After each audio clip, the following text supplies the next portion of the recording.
Minute za kulturo danes začenjamo s citatom, z verzom Mateja Bora iz pesmi Srečanje. In sicer piše, pravi takole: Ljuba, pridi nocoj, vabite mesečina, vabite sila spomina, vabite ljubi tvoji. Igor Bratož, pred dnevi je šla tale zajetna 400 in nekaj več stranska monografija z naslovom 100-letni Bor. Torej, kaj vse lahko preberemo v tej knjigi?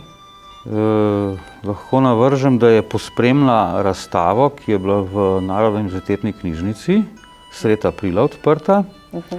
Prinaša pa en pogled v življenje in delo, kot rečemo, avtorja. Tokrat gre seveda za precej pomembno javno figuro, vsaj v povojnem času, po drugi svetovni vojni. Matej Bor je bil, naštevanje se skoraj da ne neha, avtor prve partizanske pesniške zbirke, prve tudi zbirke odporniškega gibanja, ki je šla med vojno v Evropi. Tako so vsaj ugotovili literarni zgodovinarji. Po vojni pa zelo, tako rekoč, nespregledljiv član nomenklature. Kako sebe že imenoval? Sebe je imenoval, ja, dvorni poet njegovega veličanstva Revolucija. Hotel je biti to je tudi bil. S to zbirko Previharimo viharje je, da se je vpisal v literarno zgodovino, v kanon. Po vojni je imel pa cel kup različnih tudi nalog. Med drugim je bil direktor Drame ljubljanske, pa predsednik Društva pisateljev, predsednik Slovenskega centra PEN. Njegova je bila pobuda in zato je zaslužen, da smo na Bledu leta 1965, domnevam, gostili mednarodni kongres PEN-a, na katerem so se prvič srečali pisatelji z obeh strani železne zavese. Prvič so prišli Rusi, pravzaprav na obisk. Sicer je bil pa človek partije, ki pa je ves čas ostajal kritičen do vseh napak, ki jih je videl v družbi. Tako da v družbi je ponavadi nastopil ne z take pozicije, recimo partijske moči, ampak bolj kot angažiran državljan.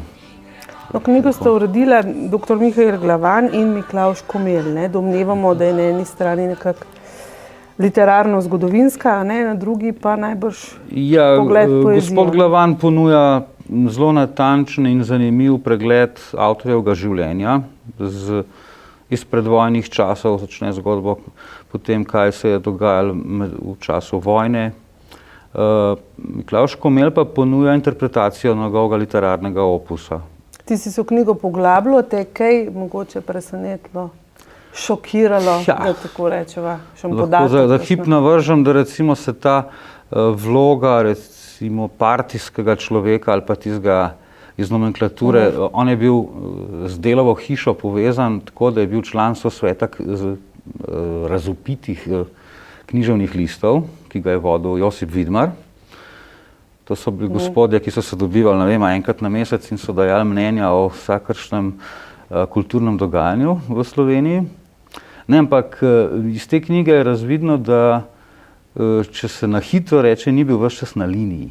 Saj to je tudi sam v eni biografiji takoj po vojni napisal, da v partiji vidi marsikaj, ampak da ostaja ves čas kritičen. Tako da ta knjiga verjetno bo vsaj delno spremenila to Borovo podobo, ni bil samo, ne da se ga dojemati samo enostransko. Več si lahko bralci preberete v Igorjevem članku v Delu.